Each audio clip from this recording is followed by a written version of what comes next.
Welcome to another episode of the Chronic Comeback podcast. This week, I'm really excited to have on the show Dani Fusaro. I'll just give you a little bit of an introduction into Dani's story before we get into the podcast. So Dani's health started actually fading back in 2015, and in a matter of days, she experienced a wide range of worrying symptoms. As her condition worsened, she went from doctor to doctor, desperate for a diagnosis without any joy. And in fact, she was getting worse. After 3 years, her condition did not get better, but instead of wallowing in self-pity, she decided to change her mindset and change the narrative really, and focus on actually living her life, but also actually helping others who are struggling. And does so in an amazing way through her Instagram, where she's consistently putting out, positive messages to others that are suffering, and on her blog, Days with Nicole. And I actually found a quote from an article that I think someone had written about you, and it was speaking about chronic illness sufferers, and you said it's okay if they lost their identity to illness, but that doesn't mean it's lost forever. It can be found again, and I can help them find it. And that kind of just sent chills down my spine when I heard that, because it's a super inspiring thing to hear, that something's lost and you can find it. And yeah, it makes me almost a little bit emotional just hearing, and they're not my words. So first of all, I'll stop talking. Thanks so much for coming on the show and for telling your story. How are you? I'm doing great. Thank you so much for having me. I'm really honored to be here, and I'm excited to get into it. Awesome. And so let's go back before 2015 and talk a little bit about what life was like before then. Could you just give us an idea of like what your health was like, what your life was like, and I guess then just lead us into that initial story of when things started to go a little bit downhill? Sure. So I actually was never fully healthy. I was a very sick baby. I was diagnosed with asthma pretty much like within a few months of being born. And I actually got Lyme disease when I was 4, and it was very severe. And this was in the early 1990s. So I had, bullseye rash, Bell's palsy, all of it.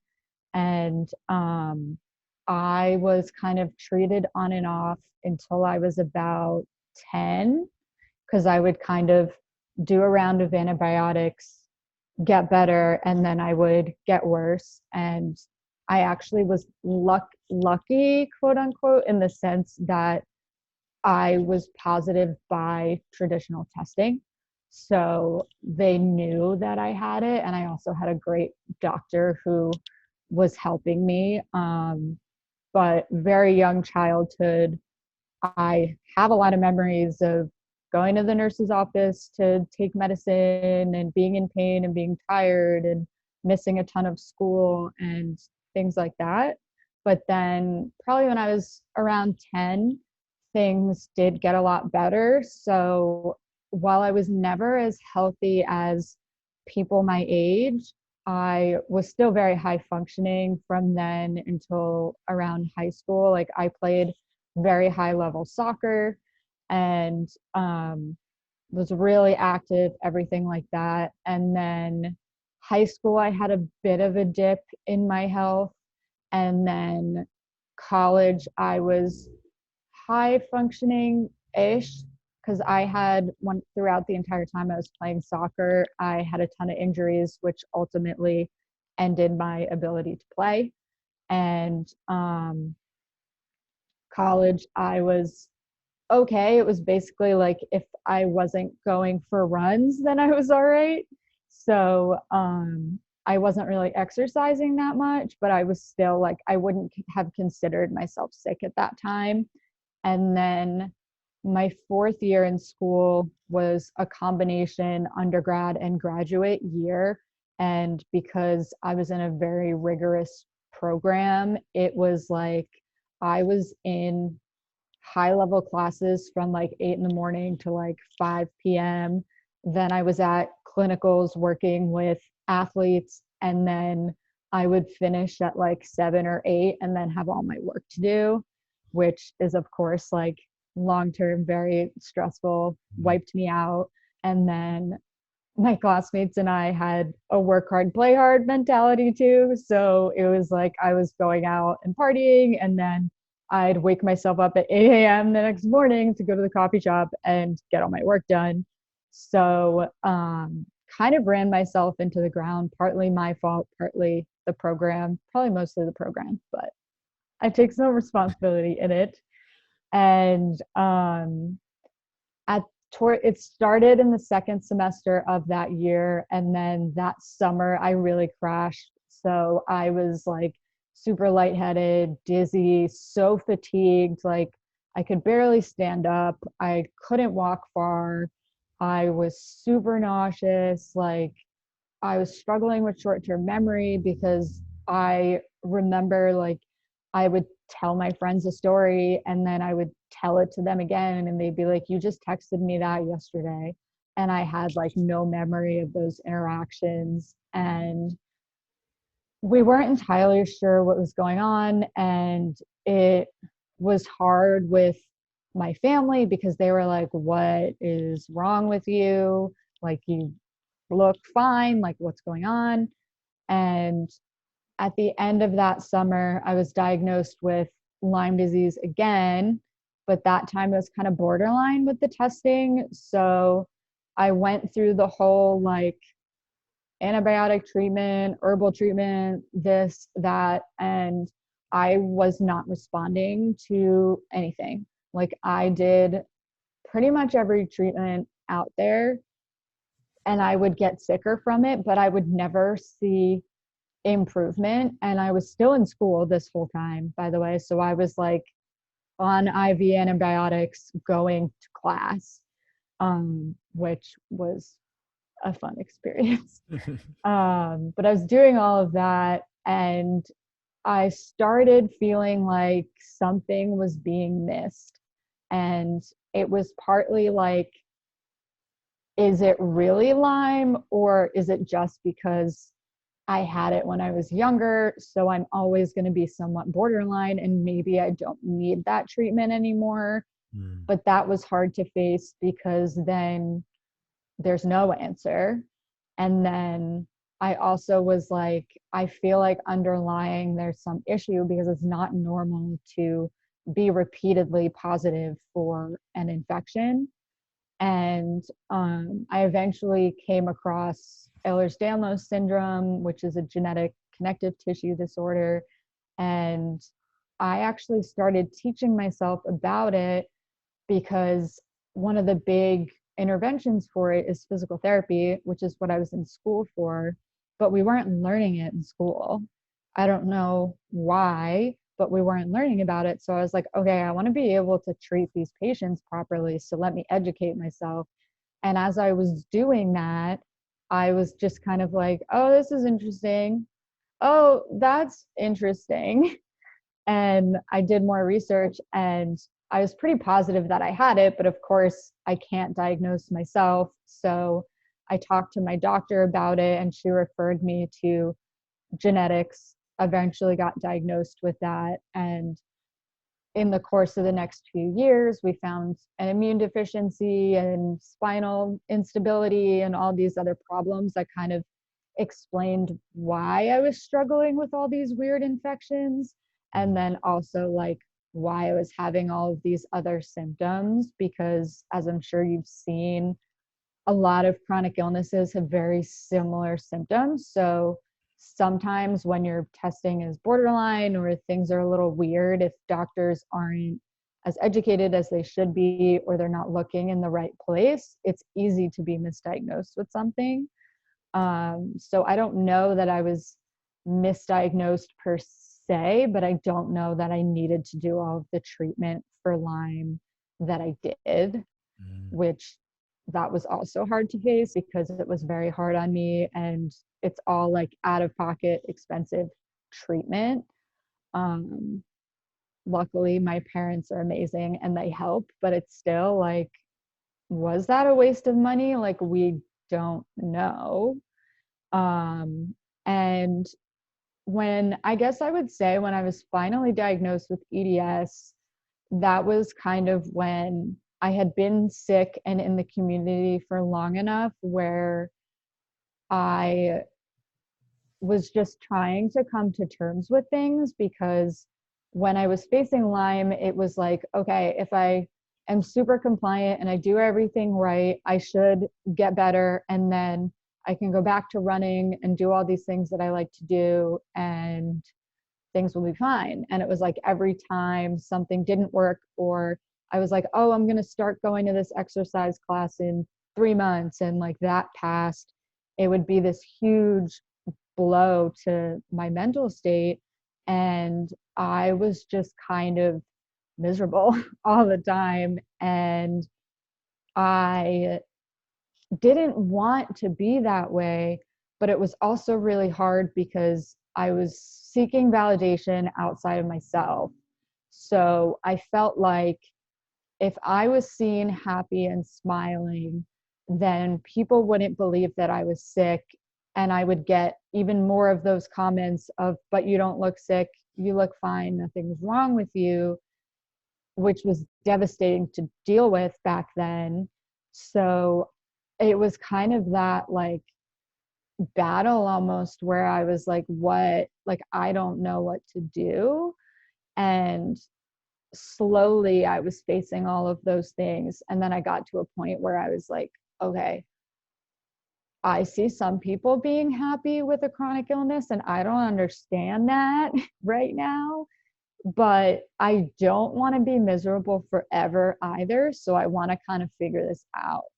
And I very slowly started working on things, somewhat in therapy, but a lot just by myself, and starting to do things that I used to really enjoy that I had stopped doing because I was scared of them making my symptoms worse or something like that.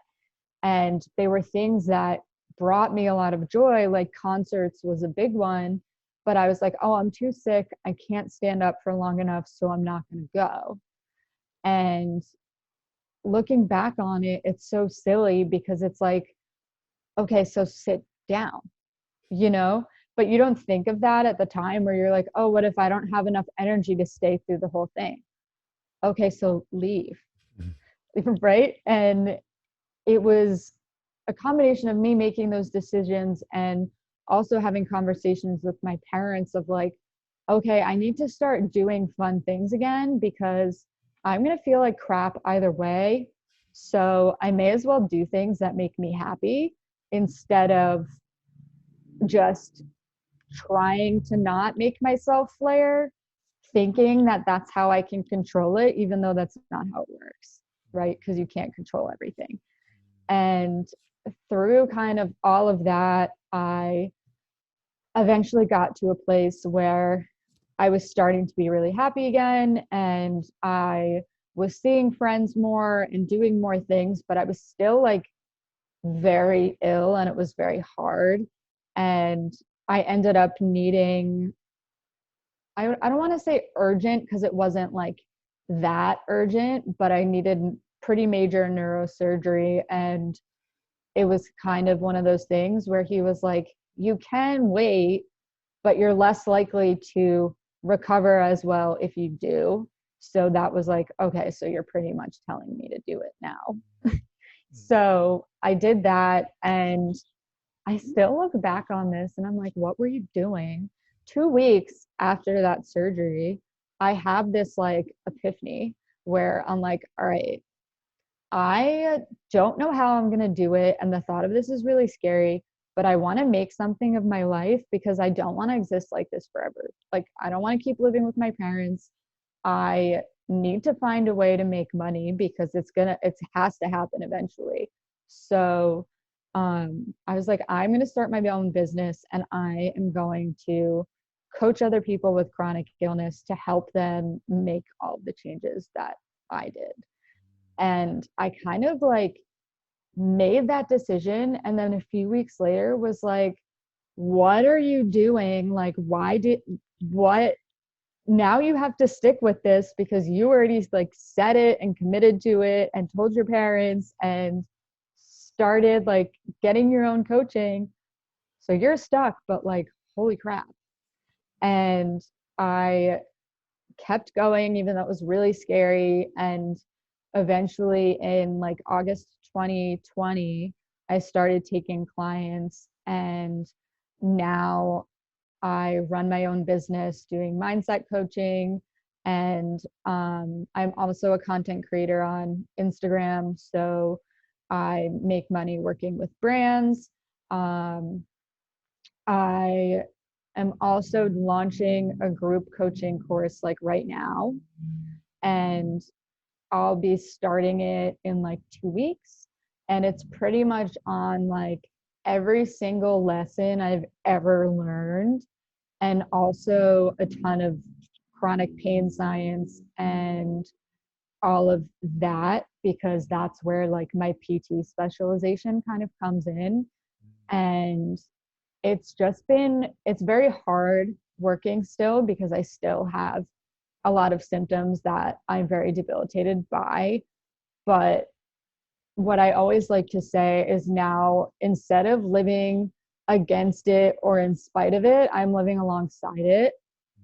And I approach things as in, okay, can we problem solve this? Or if we can't, but it's something I really want to do that brings me joy, it's like, all right, realistically, you're going to be hurting a lot later, but you're going to be okay with it because you really want to do this.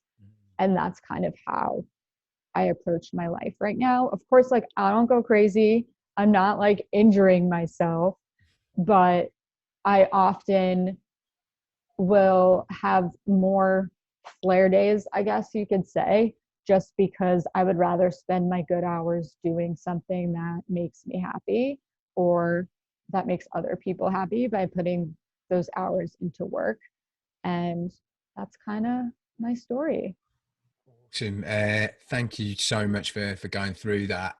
I've got a lot of questions. So I guess just assessing, like, so physically, like with your symptoms when you first started, like from 2015 to now, would you Mm-hmm. say you're still in like a similar place, like symptom wise at the moment? Um, yeah, I mean, to be honest, I think I'm worse. Really? Yes. But the difference is that, one, like, I'm better medically managed too, which Mhm. helps a lot. Um, but clinically, I'm worse. Okay. And does Yeah. it, so I guess I hadn't heard of is it, are you being treated for mainly for EDS now? Is that what you said? So, yeah, so it's EDS, and it's caused by defective collagen, which Mm, is everywhere in your body. So it can cause problems in any organ system of your body. mhm. So I deal with a lot of joint pain and muscle pain because everything is looser than it should be. So it puts stress on all my joints. And then I have a lot of issues with my nervous system regulating like my heart rate and blood pressure and things like that. um, I have spinal problems because I had like major surgery twice. I actually had emergent surgery this past October. um, and then I have a lot of issues with like allergies and Yeah. food and scents and stuff like that. And so are you still, obviously, you've focused on mindset and you've started your own business, which I really want to get into, because I Mm-hmm. think that's amazing. And again, it's very similar to my own Yeah. story. Are you still, are you still kind of trying to, um, like trying to get to more of a, like improve your symptoms, like get to a situation, like who are you working with at the moment on the medical side, or are you going down more of the functional route, or like what are you working on in that respect? Yeah, so a little bit of both. I again, like the way I approach my treatment now is I'll do pretty much anything if it's not risky, like super risky. If you like, if someone suggests something super weird, I'll be like, all right, fine. Like it's not going to hurt. I'll try it Mm-hmm. to try and improve my symptoms and ability to function, because that would be great. But I don't put those expectations on it anymore of like, I can only start living when I'm better. Yeah. So it kind of takes away that disappointment when things don't work like we hope. So Yeah. it's just kind of like, I look at everything in a positive way of like, all right, we're going to try this. I don't know if it's going to work, but I'm not like devastated if it doesn't. Yeah. It's really interesting, the mindset that you have to get into when you're doing treatments. And yeah, I'll talk a little bit about kind of like my experience with that, but I Mm-hmm. just want to just delve in. So are you, do you still, is there still like deep down, are you kind of still aiming towards a day where you can, I know you're talking about running, because at the moment I have the same, like I've got to a point now where I've got chronic injuries in both my elbows and in my hips, so I can't do any of the upper body stuff I used to do. I can't do any running, but I still visualize that day where I'm like running on a beach or something where there's maybe that there's no pain, but I can do it. Is that Mm-hmm. something that you still harbor, or is that something you still are aiming for? Or is it a case of now you're so like focused on kind of like the mindset side of things, that side of things, it's not as much of a focus for you? I wouldn't I wouldn't say it's not as much of a focus. Unfortunately, just with how my symptoms are and the way my body is, it's just not really realistic.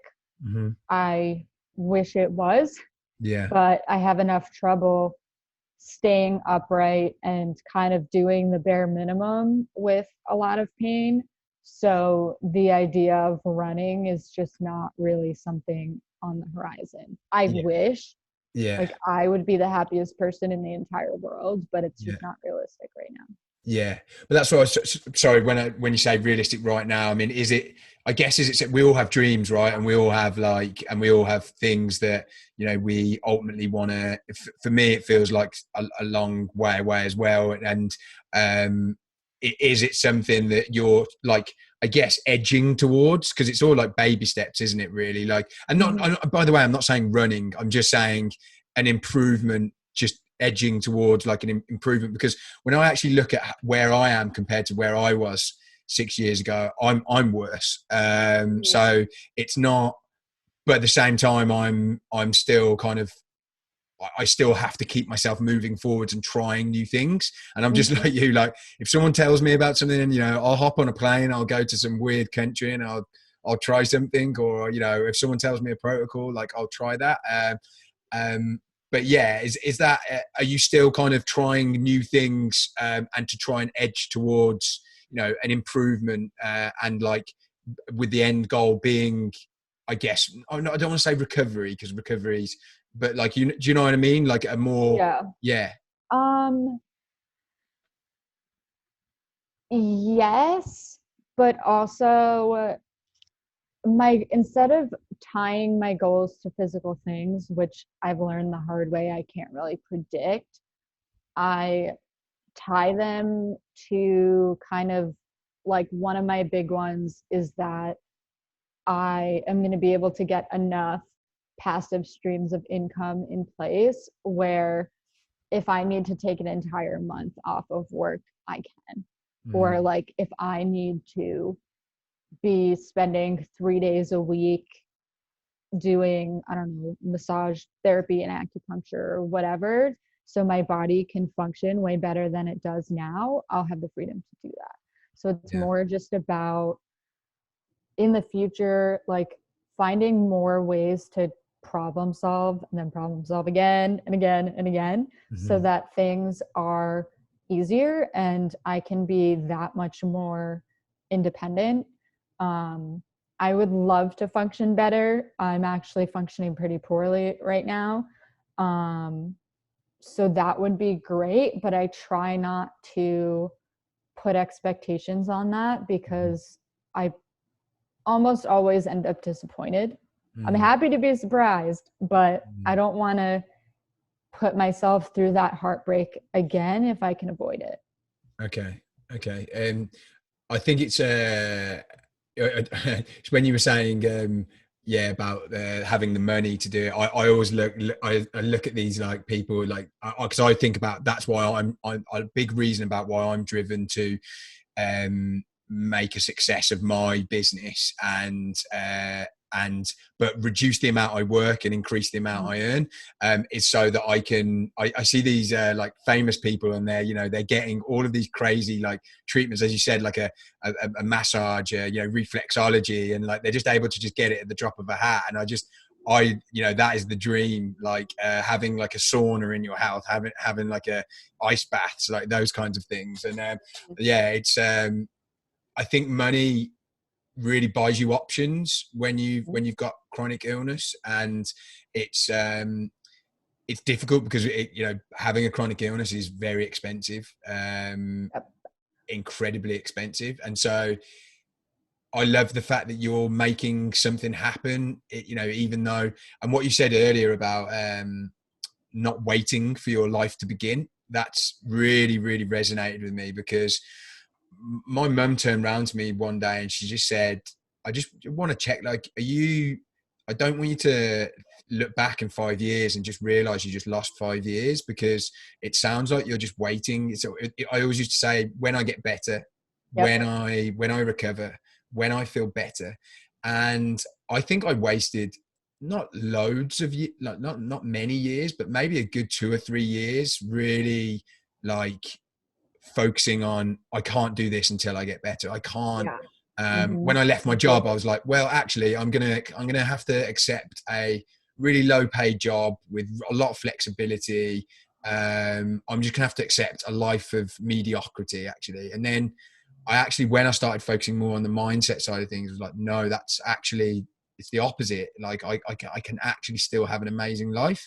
What was it that started to get you into that mindset? Like, how was it that you started to read things? Do you start to speak to different kinds of people? Like, how did that happen? I think it was kind of a combination of a lot of different things. I think a big part of it was just that I needed community. I needed people like me to talk to and relate to. And I needed just that time to kind of grieve. And I don't know that you ever fully make peace with the things that you've lost.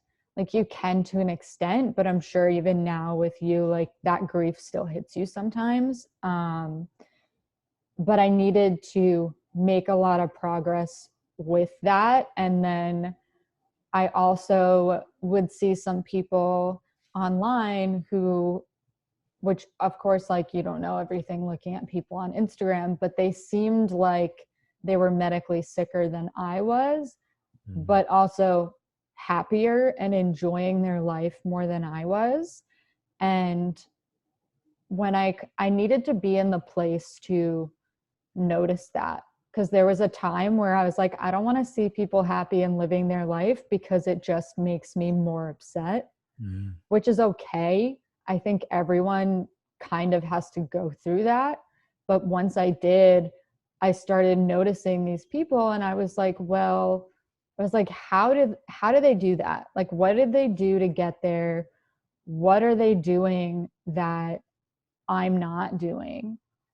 And I still feel like I have no clue what I'm doing. Let's be honest. Like, I don't think anyone does. Anyone who's like, I know exactly what I'm doing, it's like, I don't think so. I feel like the older I've gotten and the more people I've talked to, everyone's like, no, like, that's what you learn when you become an adult, is that no one knows what the heck they're doing. They're just doing things. Yeah. And I had to just slowly do things and lean on the people around me to help me. And actually, a big part of it was spending more time with my healthy friends and having the courage to set boundaries around what we were doing, because I wouldn't speak up. And it wasn't that I lost a lot of friends, but the ones that I stuck with, it wasn't that they didn't try to understand or they wouldn't respect my boundaries. It was that I felt lame or like a loser or a weirdo for being like, oh, can we sit down for a little while? Or like, maybe instead of going to this festival, can we like go to a coffee shop or something? Like, Mm. I didn't have the confidence to advocate for my boundaries. And when I started very slowly doing that, it was friends that I had before I got really sick. So they were people who knew me and knew the things I loved and the things I was passionate about. And they helped me really, like, they didn't necessarily know they were doing it, but they helped me kind of recultivate that sense of identity again, because they, just through memories or things we were doing, they reminded me of who I was and what I was passionate about. And that gave me the confidence and courage to start doing things again. And my mom was a big help too, because she was like, pick a few concerts and go. Like, something huge with concerts. In the United States, we have the ADA, it's Americans with Disabilities Act, and concerts legally have to have a section with chairs for people who need them. I had no idea that existed. I didn't know. So if a concert was standing room only, I couldn't go because I thought that I wouldn't be able to handle it. And it was like that little thing of knowing that existed made it possible. And things like that were like, okay, well, maybe I can problem solve other things too. And maybe I can't do them in the way I once did or the way I would like to, but it doesn't mean they still can't be really fun in a different way now. Mm.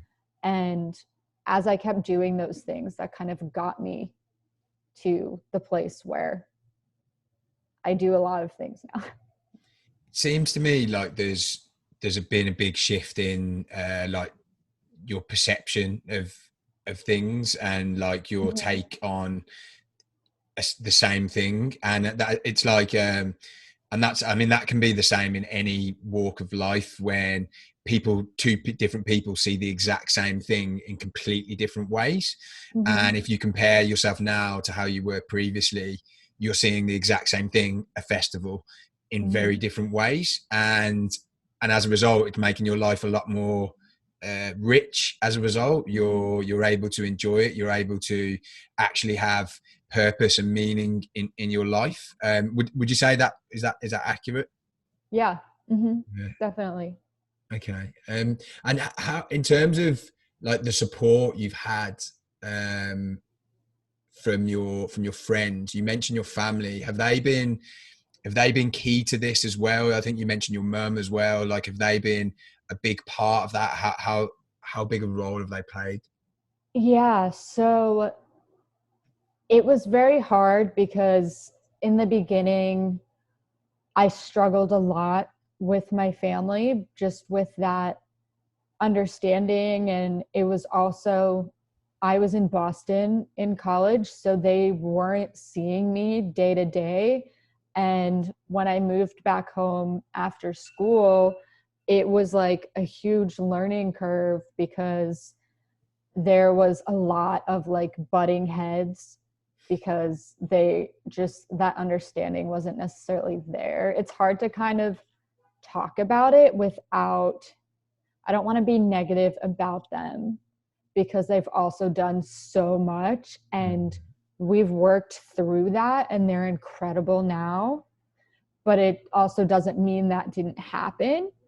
So that was very hard. But once we kind of got through that, and certain people in my family had kind of like I, I don't know if I can say shit. Can I say shit? Oh yeah, go ahead. Okay. When they had kind of like their oh shit moments, they became like my biggest supporters and problem solvers when I would have like I call it like anxiety paralysis. I don't think that's actually a term, but basically where something would be so intimidating and anxiety provoking, I would just kind of freeze and be like, I can't do it. And like, I would freak out, and they would be like, well, what if you did this? And it, you know, when you're just like, oh, why didn't I think of that? Yeah. And they were the people who helped me with that. And they would be like, okay, maybe we can go to this place instead because you can borrow a wheelchair. Or, oh, I can't get up these stairs. My brother has carried me up so many flights of stairs before just so that I could stay out longer than if I walked up them myself. So my family absolutely has been the best, and they still are, and they do everything they can to help me function better. And then with my friends, I did lose a lot of friends in the beginning, and I lost a lot, but I also isolated myself from a lot because it was very challenging, because if they didn't immediately understand, which how could they? But I was in such like a sensitive state that I would completely like shut down, and I would be like, they don't understand me. They're awful. Not necessarily they're awful, but depending on who it was. And I'd be like, they don't understand me. They don't get it. Like, I can't be around them because they're just not going to understand my life ever. And it was that, plus like I was also putting a lot of the burden of sick stuff on them. And that's where having community really helped, because my healthy friends are awesome, but are they going to understand when I'm talking about like different medications or different treatments and things like that? Not really. And are they going to understand barriers I'm facing? Also, not really. Yeah. And when I gained friends in the chronic illness community, I was able to put the really heavy parts on them in a place where I had good support, and also enrich my healthy friendships, because instead of putting all of that burden on them and only talking about being sick 100% of the time, I was able to give them more easily digestible pieces of it. So with time, they can understand things instead of like trauma dumping all over them constantly. Yeah. Because I, of course, didn't see it at the time, but I look back and that's what I was doing. I was trauma dumping on them. And sure, like they're not sick, so they're not going to get that, but it doesn't mean they didn't have their own things going on that were really, really hard. And they might not have been able to take that on at that time. Yeah. And it wasn't a reflection of me. I thought it was, but it wasn't. So it was kind of just all of those little lessons that I had to learn to communicate better with all of the different types of relationships that I had. Yeah. I don't know about you, but when I unload and say how bad I'm feeling or something, how more of a kind of like, I guess a vent about how bad I'm feeling or something like that. It never actually makes me feel any better mentally when I do that.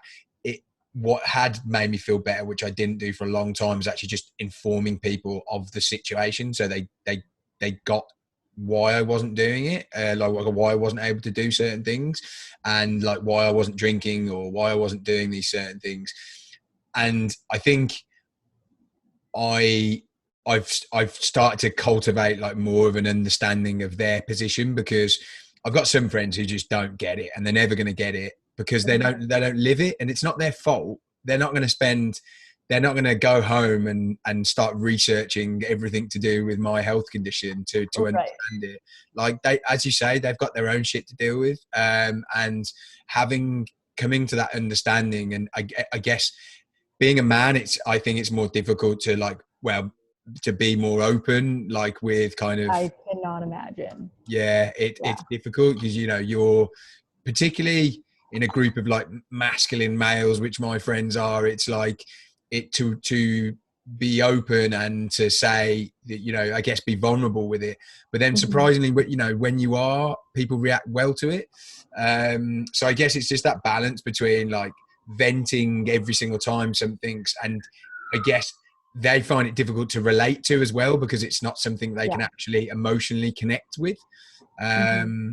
But yeah, so what's your, like, I guess in the time when you were mentally at your lowest Mm-hmm. and you were wallowing and you were, I guess, stuck in time in a way, how did you keep yourself going in that time, and what, you know, what was it that really clicked for you that like made you say, no, actually I am going to live my life right now? It was physical therapy, actually, because what kind of kept me in school was that, because every single semester I almost took a medical leave because it was that hard, but I didn't, for a few reasons. One of which was I was afraid if I did, I would never go back, which was probably would have happened. So I'm glad I didn't. Um, but I wanted to be the provider that I needed for other people because I knew that they were needed, and I knew that I had a value in a way that other clinicians didn't. Mm, And that was kind of my goal the entire time, mm, because I was like, even when I was super miserable, I was like, I understand the people like me, and I'm willing to do the digging to try and figure out what the heck is wrong with them, or say like, hey, I don't think this is just an isolated injury, like, are you having other symptoms? mm, And work with their doctors, whereas other clinicians aren't going to be as observant as that, as me, I guess, not as that, um, not having that experience. So that's kind of what got me through. yeah. And do you, like, what are the ways in which, like, I mean, I guess it is gratitude something that you try to focus on, and if so, like, what are the things that you're grateful for as a result of like what you've been through? Um, yeah, gratitude is a huge thing, but I also, like, something I talk with my clients about all the time is that I don't do forced gratitude or forced toxic positivity, because then it doesn't work. It does nothing, because you're just like, okay, I'll write it, but I'm not feeling grateful right now. Like, that doesn't do anything.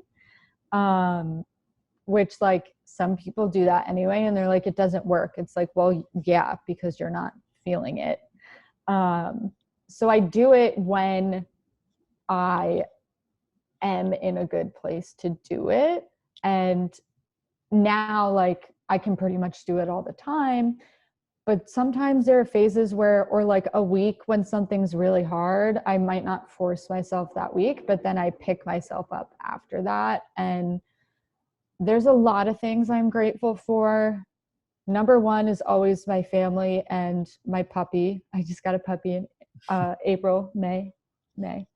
And another big thing is just my brain, because after my neurosurgery, I got a lot of my brain back. And that's primarily why I can work.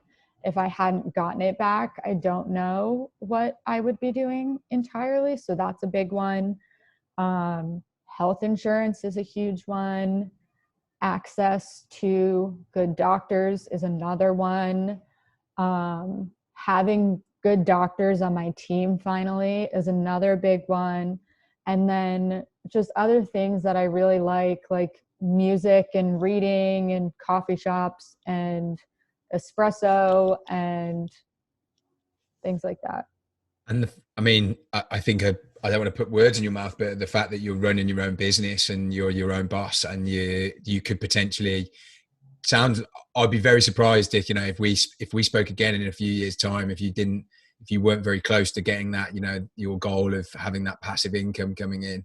It feels like you're razor focused on that. And like, I think for me, like, you're an example of someone who, and I do think this about myself sometimes, but not to the extent that, that you've been through, is that actually when I wake up some days, I feel like if a normal person, normal in inverted commas person, felt like this, they wouldn't get out of bed today. But I'm like, well, no, I have to get out of bed today because it actually won't make me feel any better lying in bed. So I'm going to force myself. And actually, when I force myself, I'm like, okay, well, I can get out of bed. It's not like I can't. I can do it. It's just a struggle. And then it's like, well, I really don't feel like I can sit at this desk and work for the next few hours. But then I do. And I was like, well, I can. It was just that I didn't want to because of how bad I felt. And I feel like your story is very similar to that. Like, not realistically, in a lot of people, and this isn't putting any negativity on any people who are in this position at the moment, because it is so difficult, but a lot of people who might feel like you may actually not have, may just be bed bound, or not have kind of forced themselves to do that extra thing.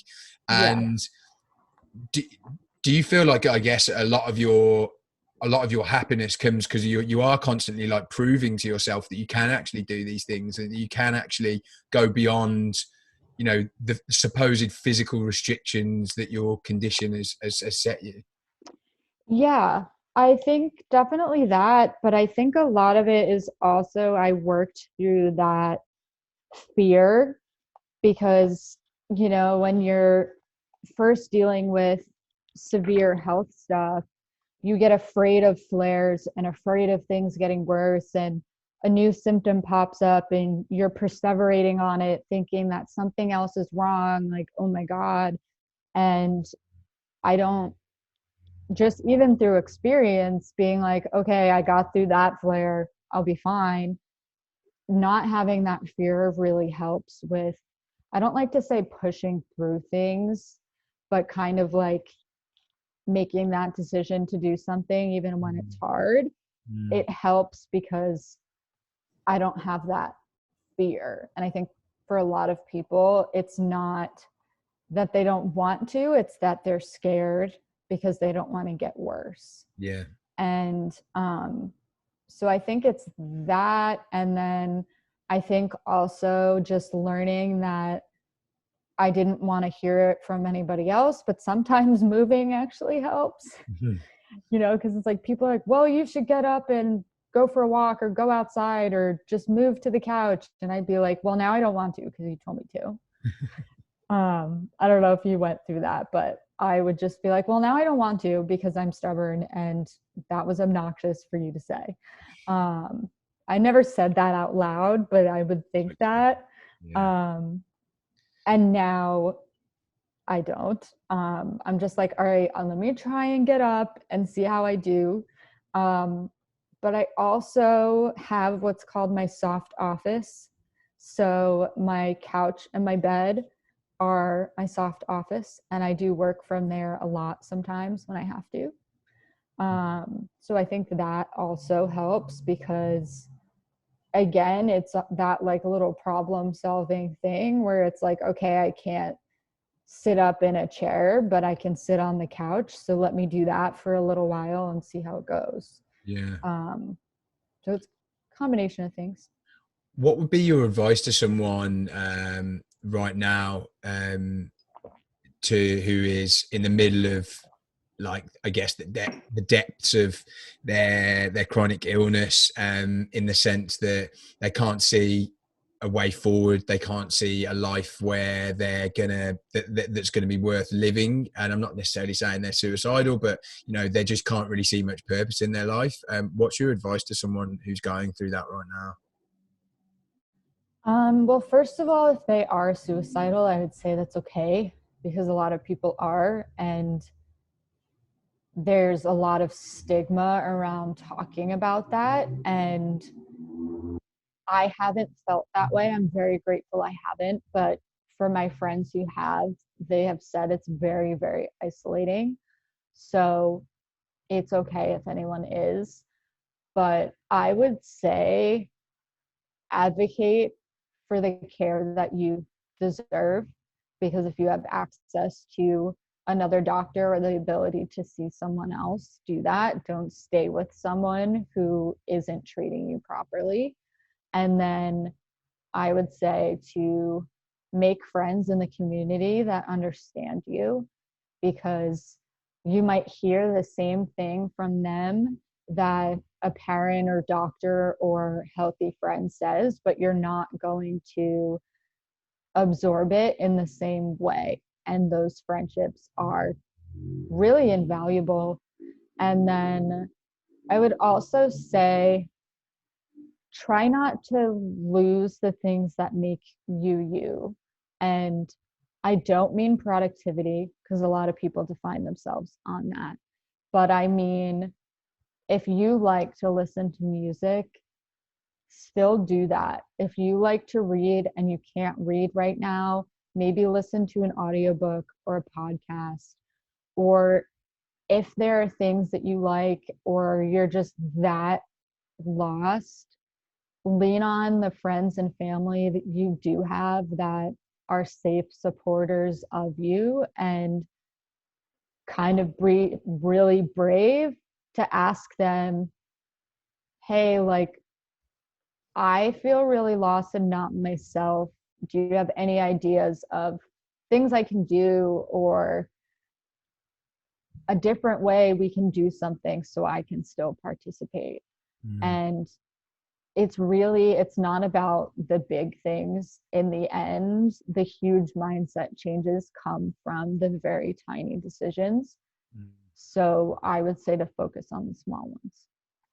Awesome. Thank you so much. It's been really, really nice to have you on, and really nice to have someone, I guess, in the, still I mean, it's not nice to have it when, you're still in the journey, but it's nice to have, that perspective, because I know maybe a lot of people that listen to this, and I've got people on the show who've, on the other side of, and they've been through something. I actually interviewed someone last week who'd been chronically ill for 34 years, and Wow. made the craziest story, and bedbound for like 8 years, and he's now like fully healthy, and Whoa. it's very inspiring. However, when you're in it, it can be very Mm-hmm. difficult to actually relate to that, because it seems so far off. So I think it is Mm-hmm. inspiring, but I also think it's really cool to speak to you, to someone who's actually making something of your life whilst in it, and that's a really difficult thing to do, and it's something that I'm striving to do as well. So hats off to you in a massive way. Thank you. And I really would like to have you back on the show in like 3 or 4 years time, and like, or 2 or 3 years time or whatever, and just, I want to hear more about your business, how you're doing like physically, because I just think things are going to get better and better for you. Thank you so much. It's been really nice being here, and I will definitely be there.